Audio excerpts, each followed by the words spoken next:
मैं भूल गया था रिकॉर्डिंग ऑन करना, ठीक है मैंने रिकॉर्डिंग ऑन कर दी है, हाँ ठीक है okay. So this is not a combination reaction. क्यों इसलिए नहीं क्योंकि ये दोनों सेम तरह की चीजें, वो दे सेम तरह की चीजें कुछ भी हो सकती है, एक रैंडम सा एग्जांपल ले लिया।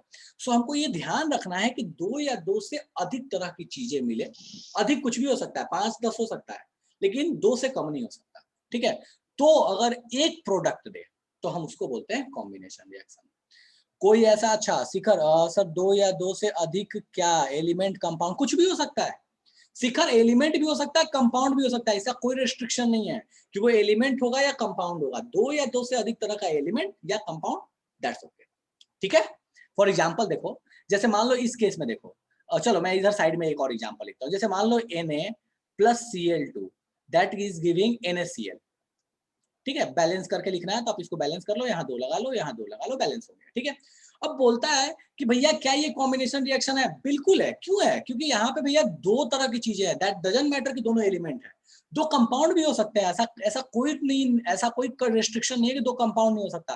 फॉर अ टाइम बीइंग मान लो H2 ऐसे और कुछ ले लेते हैं, जैसे ये एग्जांपल अपने को दिया हुआ है, अपने को ज्यादा परेशान होने की जरूरत ही नहीं है, ठीक है। ये एग्जांपल अपने को दिया हुआ है, कैल्शियम ऑक्साइड प्लस वाटर, भैया ये दो अलग कंपाउंड है, इन दोनों ने मिलकर कैल्शियम हाइड्रोक्साइड दिया, that is a combination reaction. तुम कोई दूसरा रिएक्शन ले लो, कैसा भी रिएक्शन ले लो, जहां दो कंपाउंड अगर मिलते हैं और एक प्रोडक्ट मिलता है तो हम बोल सकते हैं कि that is a combination reaction. चलो एक और एग्जांपल ले लेते हैं, मान लो हमने ले लिया सोडियम ऑक्साइड ले लेते हैं अपन, Na2O, Na2O, इसको हमने H2O के साथ ट्रीट कर दिया, इसने क्या बना दिया? NaOH बना दिया, ठीक है।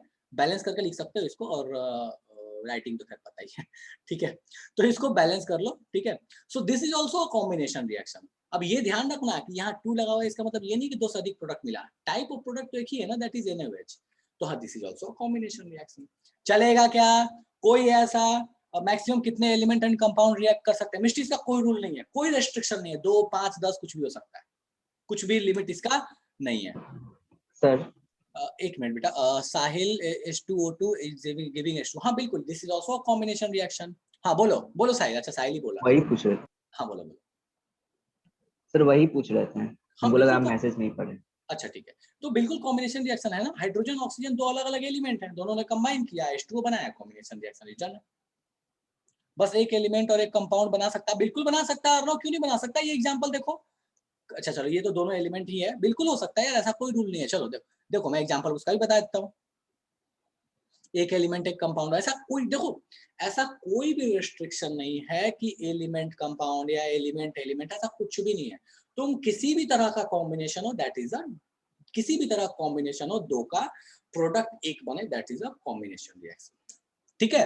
एग्जाम्पल के तो बहुत सारे एग्जाम्पल्स हैं, जैसे मान लो हमने ले लिया O2 और O2 के साथ रिएक्शन करा दिया N2O3 का, सो ये क्या बना लेता है? ये बना लेता है N2O5, N2O5, ठीक है। ये एक एलिमेंट है, कंपाउंड तो नहीं है, ये क्या है? कंपाउंड है, एलिमेंट और कंपाउंड मिलकर एक कंपाउंड बना रहे हैं, that is a combination reaction. Done है और नो? कोई ऐसा जिसको कॉम्बिनेशन या डिकम्पोजिशन में समस्या है, सॉरी कॉम्बिनेशन में समस्या है तो मुझे बता दो, ऐसी चीज लगती हो कि भैया ये चीज जादू हो गया, समझ में नहीं आया, कोई ऐसा है? कोई दिक्कत नहीं है, लिखना है, नोट करना है, एग्जाम्पल्स नोट करने हैं, हाँ कर लो कर लो कर लो, ठीक है, अपने पास टाइम है, कर लो, ठीक है, बिल्कुल करो, कोई दिक्कत नहीं, करो, डेफिनेशन लिख लो, नोट एग्जाम्पल लिख लो,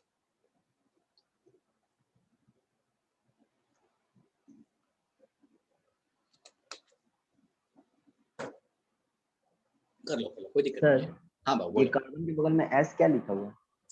फिर से बोलो, मैंने नहीं सुना, फिर से बोलना। तो कार्बन जो लिखा हुआ है यहाँ पर, उसके बगल में एस क्यों लिखा हुआ है? Solid, S S mean solid, solid. बताया तो था, सॉलिड, जी मतलब गैस, तो एक्यू समझ गया। मतलब एक्वस, ठीक है। N2O5 का नाइट्रोजन पेंटॉक्साइड, मिष्टी नहीं, कौन किसने पूछा, पूर्वा, नाइट्रोजन पेंटॉक्साइड बोलते हैं बेटा उसको।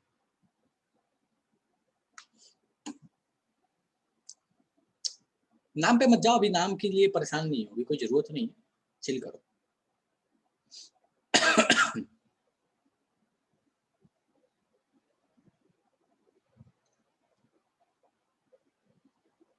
बिल्कुल शिखर आ रहा हूँ, एक एक करके आ रहे हैं ना अपन, एक एक करके आ रहे हैं तो आएंगे, प्रेसिपिटेशन रिएक्शन पे भी आएंगे, सब पे आएंगे। जब बात कर रहे हैं सारे रिएक्शंस की तो सब पे बात करेंगे, छोड़ेंगे थोड़ी किसी को। ठीक है, रिवाइज कर रहे हैं ना अपन, सब पे आएंगे यार, कोई नहीं छूटेगा। ठीक है, चलो ठीक है। सो अपने पास हो गया कॉम्बिनेशन रिएक्शन। बाबू एनसीईआरटी के एग्जांपल्स याद से लिखना है, क्योंकि ये एग्जाम में डायरेक्ट पूछे जाते हैं। ठीक है, भले आप 1000 एग्जांपल अलग से लिखो, लेकिन एनसीईआरटी वाले रिएक्शंस याद से लिखना। ठीक है, चलो नेक्स्ट आते हैं। एक्सोथर्मिक रिएक्शन क्या होता है? देखो एक्सोथर्मिक रिएक्शन क्या है कि उन रिएक्शंस को बोलते हैं जिसमें किसी भी तरीके से हीट या एनर्जी निकलती है, बाहर निकलती है। ठीक है, अब उसके लिए दो तरह के टर्म्स यूज किए जाते हैं, बुक्स में देखोगे तो दो तरह के टर्म्स, किसी बुक में लिखेगा रिलीज्ड, किसी बुक में लिखेगा इवॉल्व। दोनों का मतलब सेम है, इवॉल्व मतलब भी होता है बाहर निकलना, रिलीज भी मतलब भी होता है बाहर निकलना। क्या बाहर निकलना? तो अगर किसी रिएक्शन में हीट या एनर्जी, एनर्जी का मतलब हुआ यहाँ पे हो सकता है कि लाइट हो सकता है कि लाइट हो सकता है किसी और फॉर्म में भी एनर्जी हो, ऐसा कोई जरूरी नहीं है कि लाइट ही होगा, हो सकता है किसी और फॉर्म में भी एनर्जी हो, लेकिन जनरली वो हीट होता है। तो देखा क्या जाता है कि जब रिएक्शन लिखते हैं, जब इसका डेफिनेशन लिखते हैं तो हम लिखते हैं कि reaction in which heat is evolve, लेकिन मोर करेक्ट क्या है, हीट के साथ बेटर है एनर्जी को भी साथ में लिखो, हीट और एनर्जी इज इवॉल्व। ठीक है, सो अगर कोई भी ऐसा रिएक्शन जिसमें हीट या किसी तरह का एनर्जी अगर बाहर निकलता है और प्रोडक्ट फॉर्म होता है, तो उस तरह के रिएक्शंस को हम क्या बोलते हैं? Exothermic reaction. ठीक है, एग्जाम्पल के तौर पे अपने पास अगर CH4 को जलाते हैं, CH4 इज मीथेन, मीथेन जिसको नेचुरल गैस भी बोलते हैं, मीथेन इसको सिंप्लीफाइड हम बोलते हैं नेचुरल गैस। ठीक है, नेचुरल गैस। ठीक है, उर्दू लिखा है बट अभी बोल रहा हूं तो आप लिख सकते हो, आपको याद रहेगा। ठीक है, सो अगर नेचुरल गैस को आपने ऑक्सीजन के साथ बर्न कर दिया, कंबशन कर दिया, ठीक है, तो CO2 बना, H2O बना, और साथ में यहाँ पे क्या रिलीज होता है? हीट रिलीज होता है, एनर्जी रिलीज होता है। ठीक है, सो यहाँ पे मैं लिख दे रहा हूँ हीट प्लस लाइट, लाइट भी रिलीज होता है। ठीक है, सॉरी, ठीक है, सो हीट और लाइट दोनों रिलीज होता है। तो इस तरह का रिएक्शन कभी भी अगर आपके पास हीट, लाइट या किसी तरह से एनर्जी रिलीज होता है किसी रिएक्शन में, तो हम बोलते हैं कि that is a exothermic reaction. ठीक है, मिस्टी बिल्कुल होता है लेकिन वो ऑब्जर्वेबल नहीं है, ये सही है, होता है। ठीक है, लेकिन वो ऑब्जर्वेबल नहीं है, हम उसको ऑब्जर्व नहीं कर पाते। ठीक है, चलो ओके, नेक्स्ट सेकेंड रिएक्शन, और ये बड़ा इंपॉर्टेंट रिएक्शन है। ठीक है, कौन सा है भैया? ग्लूकोज का ऑक्सीडेशन। ग्लूकोज, अब ऑक्सीडेशन नहीं पता, ग्लूकोज का ऑक्सीजन के साथ रिएक्शन, सिंपल, जो हमारे बॉडी में होता है। सो ग्लूकोज जब ऑक्सीजन के साथ रिएक्ट करता है तो CO2 बनाता है, H2O बनाता है और साथ में एनर्जी रिलीज करता है। ठीक है, बायो में आपने पढ़ा है ATP ADP, वो वाला कन्वर्जन, ATP ADP वाला क्या होता है? ATP ADP। ठीक है, सो जो कन्वर्जन होता है वो किसके वजह से होता है? इस एनर्जी की वजह से होता है। ठीक है, तो कोई भी ऐसा रिएक्शन जिसमें एनर्जी रिलीज होती है, that is a exothermic reaction. ये कौन सी रिएक्शन है? तो हमारे बॉडी में ये रिएक्शन होती है, इसको रिवर्स कर दोगे तो फोटोसिंथेसिस बन जाएगा, पर ये वो हमारे बॉडी में रिएक्शन होती है जिससे हमको एनर्जी मिलती है, दैट इज सिंपली ग्लूकोज का ऑक्सीडेशन। ठीक है, इस रिएक्शन को बोलते हैं, this is simply oxidation of glucose. वो ऑक्सीडेशन आप बाद में पढ़ोगे, but this is oxidation of glucose, oxidation of glucose. किसी को भी एक्सोथर्मिक में समस्या है तो फटाक से बोलो कि भैया कोई समस्या समझ में नहीं आया, जादू हो गया। डन है? चलो ठीक है, नोट डाउन कर लो इसको, फटाफट से नोट डाउन करो, नोट डाउन करते चलो।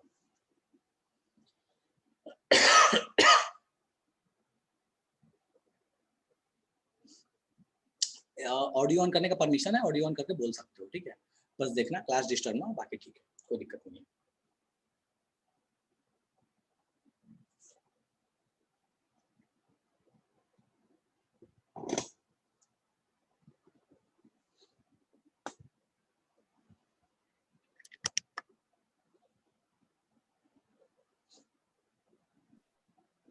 सर एग्जाम में इसको ऑक्सीडेशन रिएक्शन बोलेंगे या फिर एक्सोथर्मिक रिएक्शन?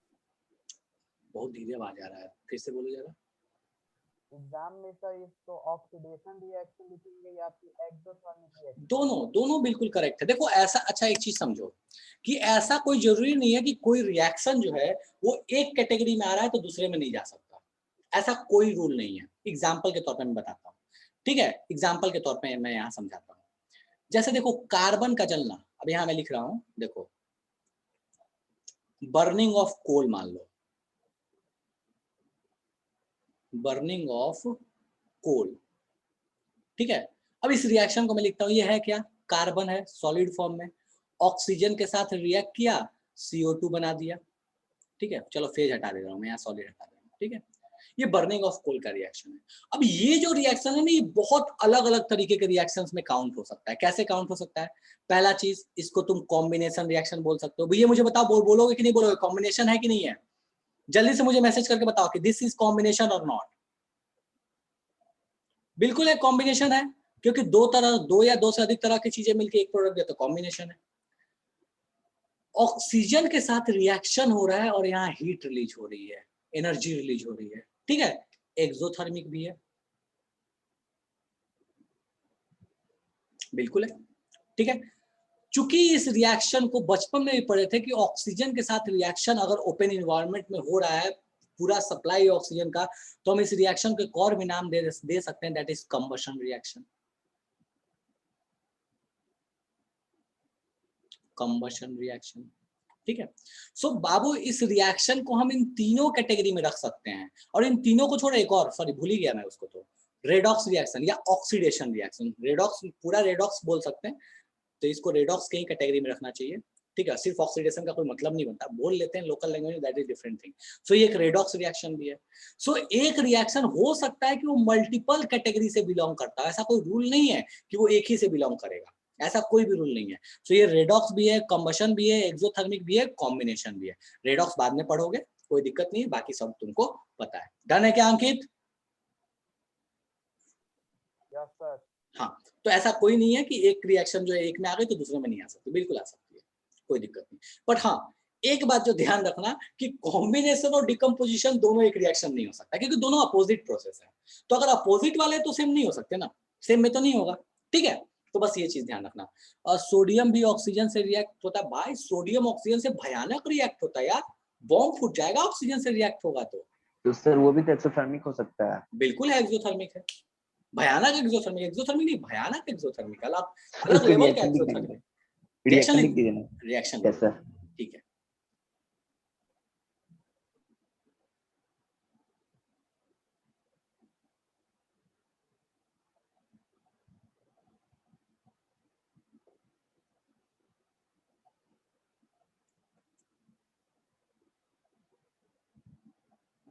यहाँ एनर्जी लिखा मतलब हीट एंड लाइट, यहाँ पे दोनों ही है, बैलेंस करके लिखना चाहते हो तो यहाँ 2 लगा लो, और यहाँ पे सॉरी यहाँ 4 लगा लो, और यहाँ पे 2 लगा लो, ठीक है, बैलेंस हो गया।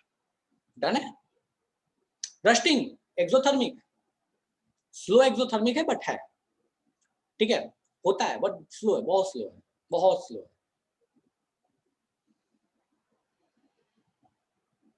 डन है शिखर?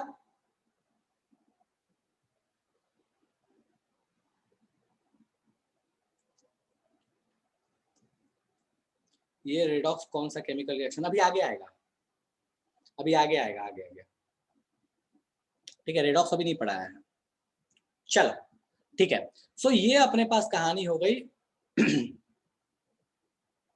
ये रस्टिंग पे इतना फोकस कहाँ दे रहे हो भाई? दो दो तीन तीन लोगों ने पूछ दिया मेरे से रस्टिंग। कोई रस्टिंग से खास प्रेम है क्या? शिखर कोई खास प्रेम है रस्टिंग से? क्या क्या बता बता बता, क्या क्या प्रेम है भाई, तो जरा मैं भी जानूं। ऑडियो ऑन करो, बोलो क्या प्रेम है, चाहे मैसेज ही करो, क्या प्रेम है जरा जानू मैं।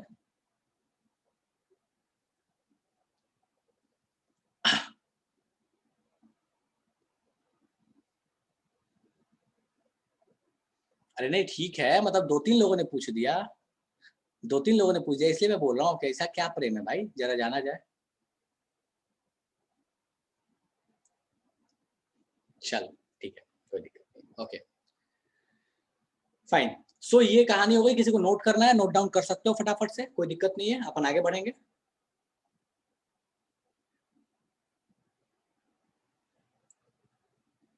सबके घर का प्रॉब्लम है, चलो सो अपन आगे बढ़ते हैं, ठीक है। नेक्स्ट आता है अपने पास एंडोथर्मिक रिएक्शन, ठीक है। एंडोथर्मिक क्या होगा, एक्सो का उल्टा, जिसमें किसी भी तरीके से एनर्जी क्या होती होगी, एब्जॉर्ब होती होगी। जरूरी नहीं है कि वो एनर्जी जो है वो हीट ही हो, वो एनर्जी किसी और फॉर्म में भी हो सकती है, ठीक है। सनलाइट के फॉर्म में हो सकती है, या इलेक्ट्रिसिटी के फॉर्म में हो सकती है, किसी भी फॉर्म में हो सकती है। उसका one of the best example है AgBr। सनलाइट लेता है, Ag और Br2 बन जाता है, मतलब हीट को एब्जॉर्ब करके वो क्या कर जाता है, ब्रेक कर जाता है। तो हम बोलते हैं भैया this is a endothermic reaction. और भी बहुत सारे एग्जांपल है, चलो एक दो एग्जांपल और भी मैं लिखता हूँ। कैल्शियम कार्बोनेट, मार्बल, या ऐसे बोल लो एक्सेल जो होता है, अगर इसको आपने हीट कर दिया, इसको आपने हीट कर दिया, ठीक है, बेसिकली डिकम्पोजिशन में भी एग्जांपल आ जाएगा। सो ये क्या बन गया, CaO प्लस CO2। डिकम्पोजिशन का भी एग्जांपल है, डिकम्पोज भी कर रहा है लेकिन हीट इसने लिया है, तो ये क्या हो जाएगा अपने पास, एंडोथर्मिक रिएक्शन भी कहला जाएगी। चलेगा क्या, ठीक है, कोई दिक्कत इसमें, किसी को एंडोथर्मिक में दिक्कत। हीट को एब्जॉर्ब किया, एब्जॉर्ब, एंडो, एंडो का मतलब क्या होता है, लेना, एक्सो का मतलब क्या होता है, देना। सो अगर हीट या एनर्जी को दिया तो एक्सो, लिया तो एंडो, खेल खत्म। डन है क्या। और एक मोटे तौर पे याद रखना एक चीज, मोटे तौर पे, हमेशा जरूरी नहीं है, normally combination reactions are exothermic and decompositions are endothermic. Normally, हमेशा जरूरी नहीं है, ये नहीं कि कोई भी रिएक्शन लाना बोलना कि बताइए तो ये एंडोथर्मिक है कि एक्सोथर्मिक है, ये तो एंडो था तो एक्सो कैसे हो गया। नॉर्मली मैं बता रहा हूँ, combination reactions are endothermic, decomposition reaction sorry combination reactions are exothermic, decomposition are endothermic. Normally, हमेशा जरूरी नहीं है। कोई दिक्कत एंडोथर्मिक तक, किसी को समस्या है क्या, किसी को एंडोथर्मिक तक समस्या है क्या, बोल लेना होता है, समस्या होता है तो, ठीक है। चलो, कोई दिक्कत नहीं है, आगे बढ़ते हैं अपन। नेक्स्ट, लिख लिया है, कोई लिख रहा है, ऐसा कुछ है। फोटोसिंथेसिस इज एंडोथर्मिक, बिल्कुल, जितने एक्सोथर्मिक है उसको उल्टा कर दो, एंडोथर्मिक बन जाएगा। देखो, जैसे इस रिएक्शन को आपने क्या किया, अगर तुम इसको रिएक्टेंट, इसको प्रोडक्ट लिखते तो ये एक्सो होता, बट इसको रिएक्टेंट, इसको प्रोडक्ट लिखे तो एंडो हो गया। फोटोसिंथेसिस को उल्टा कर दो, एनर्जी एब्जॉर्ब होता है, सनलाइट एब्जॉर्ब होता है। ये वाला जो रिएक्शन है, कहाँ गया, इस रिएक्शन को उल्टा करो, इसको रिएक्टेंट में लिखो, इन दोनों को प्रोडक्ट में लिखो, ठीक है। सो क्या लिखोगे यहाँ एरो के ऊपर, सनलाइट एब्जॉर्ब करता है, दैट इज एंडोथर्मिक रिएक्शन। लिख सकते हो, यहाँ एग्जांपल में लिख देता हूँ, फोटोसिंथेसिस पूरा रिएक्शन ही लिख देता हूँ मैं, CO2 प्लस H2O गिविंग, यहाँ पे आपके पास हो गया सनलाइट, ठीक है, यहाँ C6H12O6 दैट इज ग्लूकोज, और साथ में निकल गया ऑक्सीजन, ठीक है। बैलेंस करना चाहो तो इसको बैलेंस कर लो, कोई दिक्कत नहीं है, ठीक है। दिस इज अ एंड अच्छा ठीक है, अगर मीटिंग बीच में एंड होती है बाय द वे, तो मैं ग्रुप में मैं दोबारा से लिंक डालूंगा, फिर से ज्वाइन करना, क्योंकि कुछ तो ये समस्या दे रहा है जूम, ठीक है। तो अगर बीच में एंड होता है तो कर देना, ठीक है, दोबारा ज्वाइन करना। सर, बोलो बाबू। सर जो एक्सोथर्मिक रिएक्शन है सर, उसमें जरूरी है कि सिर्फ उसमें गैस होगा और नहीं एक्वा? नहीं, कोई जरूरी नहीं है। एसिड और बेस का रिएक्शन एक्सोथर्मिक होता है, उसमें कहाँ गैस इन्वॉल्व होता है। तो सर उसमें सॉलिड हो सकता है? बिल्कुल, देखो सॉलिड नॉर्मली नहीं होता, डायरेक्ट सॉलिड जो होता है ना, वो रिएक्शन में बहुत कम पार्टिसिपेट करता है। तो नॉर्मली एक्वस, लिक्विड, गैस कहीं ना कहीं होते हैं। सॉलिड का रिएक्शंस बहुत लिमिटेड होता है, बहुत लिमिटेड, बहुत कम होता है सॉलिड रिएक्ट करते हैं। एंडोथर्मिक में होता है? सब में होता है, ऐसा नहीं कि नहीं होता है, पर बहुत कम होता है, डायरेक्ट रिएक्शन बहुत कम होता है। अब इसने ऐसा थोड़ी कि सॉलिड रिएक्ट नहीं करा, कैल्शियम कार्बोनेट क्या सॉलिड नहीं है, सर कैल्शियम कार्बोनेट तो सॉलिड है, तुम उसको क्या कर रहे हो, गर्म कर रहे हो। तो ऐसा कोई सोडियम भी जरूरी, है? हाँ, लेकिन सोडियम का कोई रिएक्शन नहीं लिखा है, ठीक है।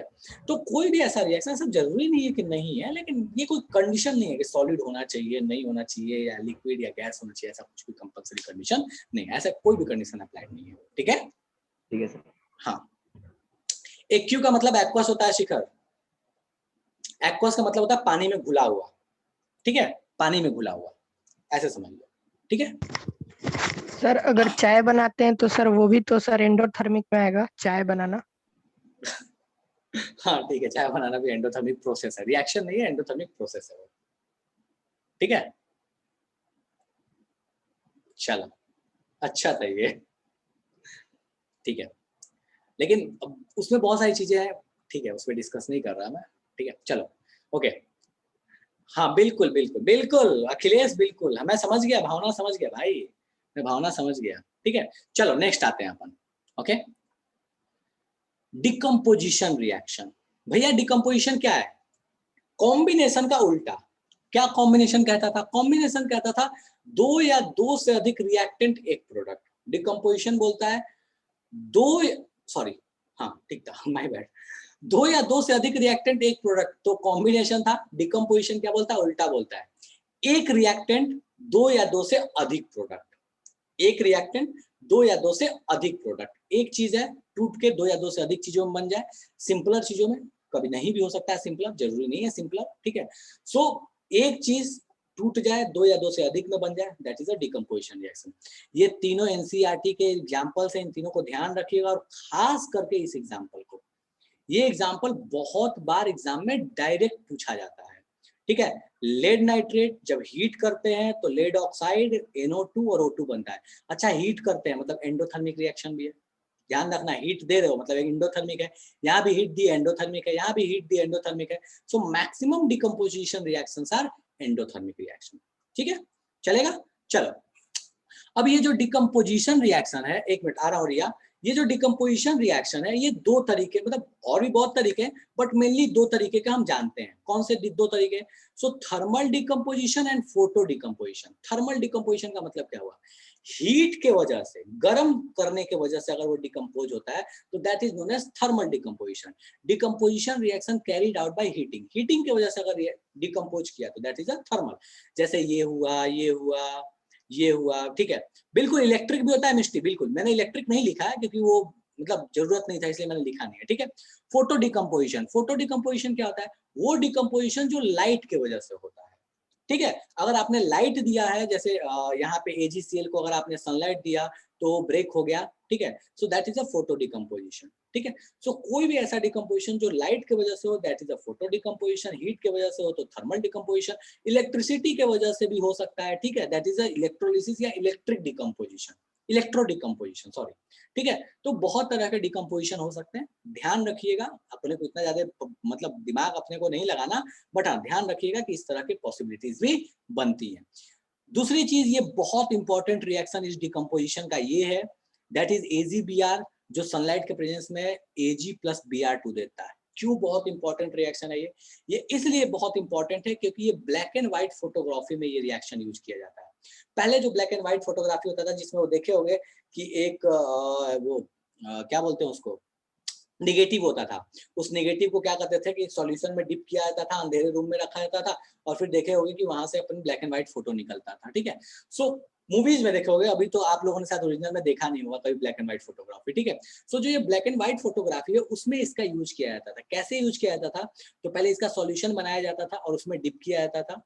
ये जो Ag है मेनली इसकी वजह से रिएक्शन होती थी, ये काम होता था। सिल्वर जो है वो कलेक्ट हो जाता था, सिल्वर का एक पतला सा थिन सा लेयर कलेक्ट हो जाता था जिसकी वजह से वो फोटो वाली चीज दिखती थी।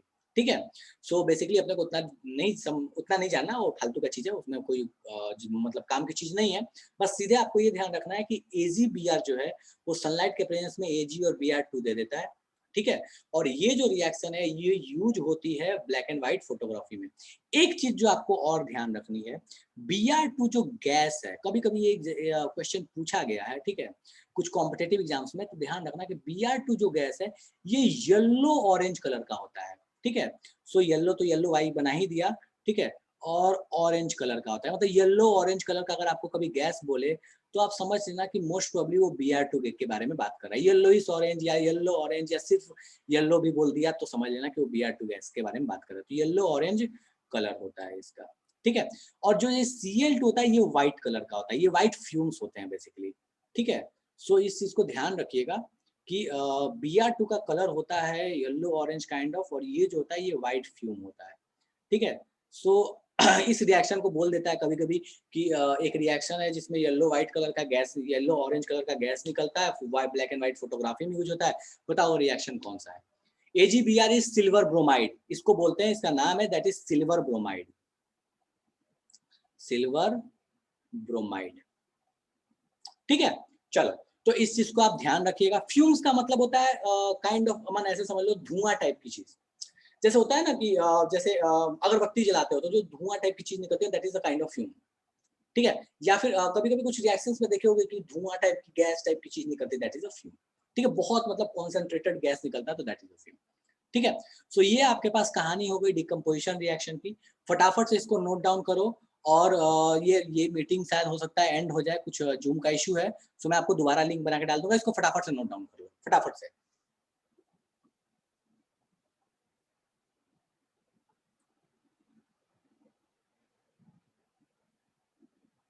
जिसको नोट डाउन करना है नोट डाउन कर लो, ठीक है। सर एक चीज पूछना है सर, ये जो डिकम्पोजिशन है ये कॉम्बिनेशन का एकदम उल्टा है ना सर? बिल्कुल बिल्कुल, जैसे कॉम्बिनेशन उसका जस्ट अपोजिट डिकम्पोजिशन है। शिखर नोट डाउन कर ले बाबू।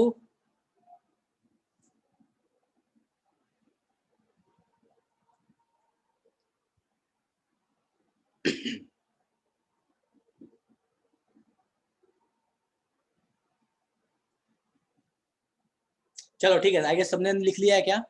किसी को कोई समस्या है डिकम्पोजिशन रिएक्शन में? कुछ पूछना है, कोई चीज समझ में नहीं आई हो? कोई ऐसा जिसको डिकम्पोजिशन रिएक्शन में समस्या है, कोई चीज नहीं समझ में आई है, जादू हो गया हो?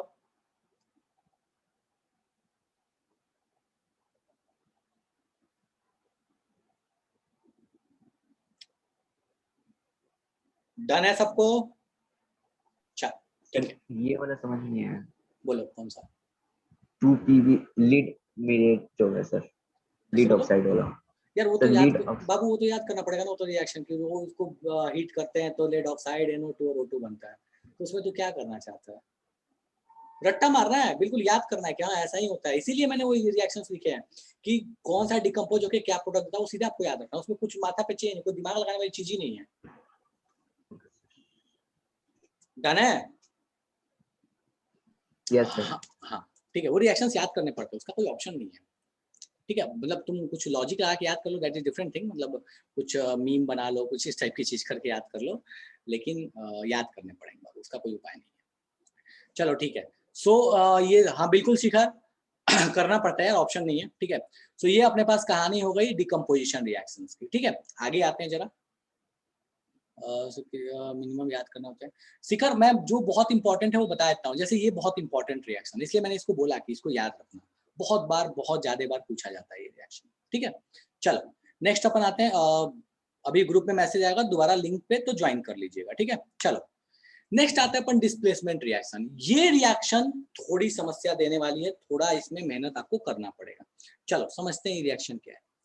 बोलता क्या है कि high reactive metal displaces low reactive metal from its salt solution। अब ये क्या चीज है? अगर